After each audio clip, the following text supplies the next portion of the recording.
Aralin 4. Ang mga bansang Asyano na hindi nasakop ng mga kanluranin. Isa sa pinakamabigat na hamon na naranasan ng Asya noong ika-19 na siglo ay ang pananakop ng mga Europeo. Subalit, hindi lahat ng mga bansa sa Asya ay nasakop ng mga kanluranin. Ang mga bansang ito ay ang Thailand at Korea.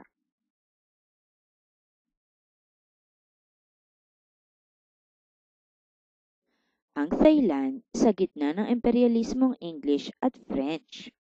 Isa sa mga dahilan kung paano napanatili ng Thailand ang kalayaan sa kabila ng mabilis na pagpapalawak ng teritoryo ng mga English at mga French ay dahil pinamunuan ito ng mahuhusay na hari.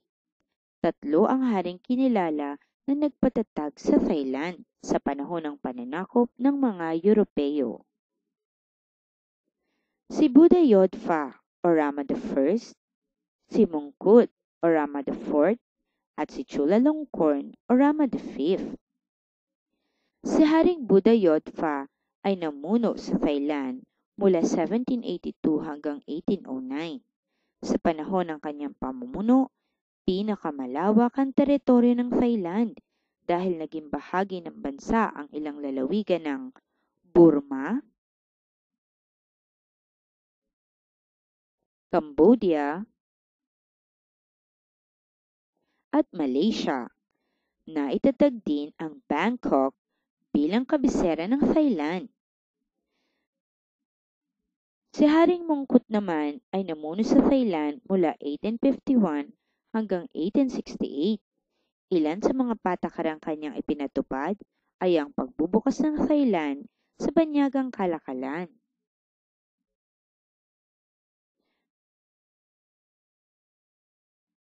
ang pagpapaunlad ng kalsada,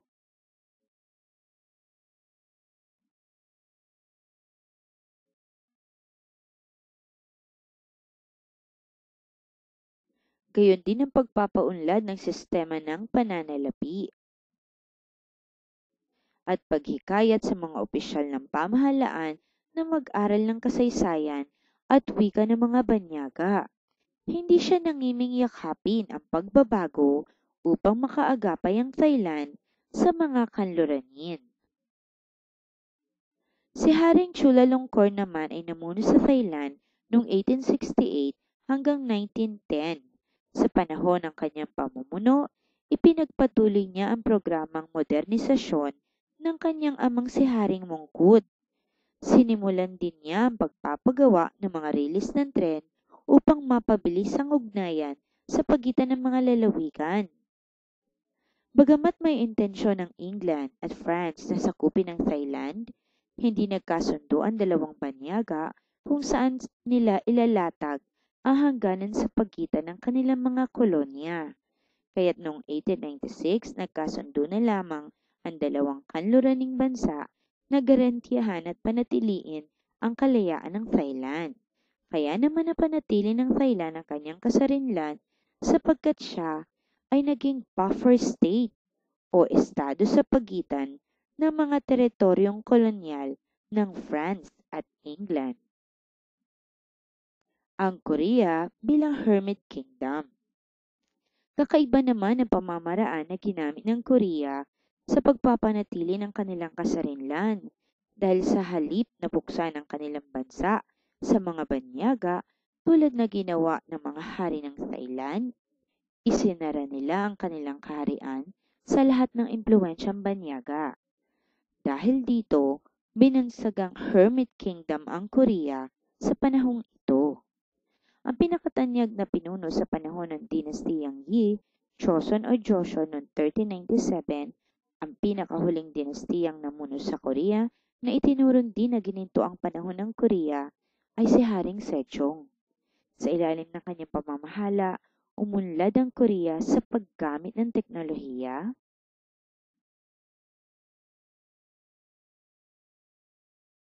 sa larangan ng astronomiya,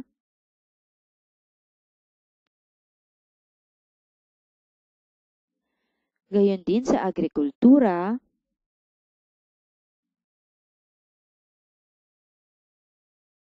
edukasyon,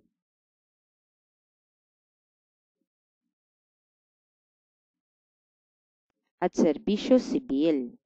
Noong 1864, ang namuno sa Korea ay si Lee Hae-yong na tinawag ang sarili bilang Daewonjun, nang ibig sabihin ay Prince of the Great Court, bilang kinatawan ng kanyang anak na si Gochong, na 13 taong gulang pa lamang ng mga panahong yun sa kanyang pagkakaluklok bilang bagong hari ng Korea.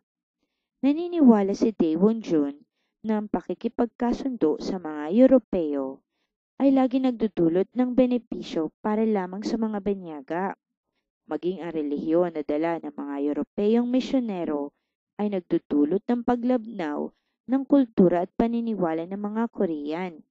Dahil dito, ipinapatay ni Daewonjun ang 9 na misyonerong French at halos 10,000 Korean na naging Kristiyano sa panahong iyon. Noong 1897, idineklara ni Haring Gochong ang sarili bilang emperador ng Imperyong Daehan. Ang Imperyong Daehan ang naging senyales sa mga Korean na sila ay malaya na sa kabila ng lumalakas na agresyon ng bansang Japan. Subalit panandalian lamang na nakamit ng mga Korean ang kapayapaan sa panahong ito dahil sa digmaang Russo-Japanese noong 1904 hanggang 1905, pumasok ang puwersang Hapones sa Korea kahit sila ay nagdeklara naman ng neutrality o walang pagkiling sa panahon ng digmaan.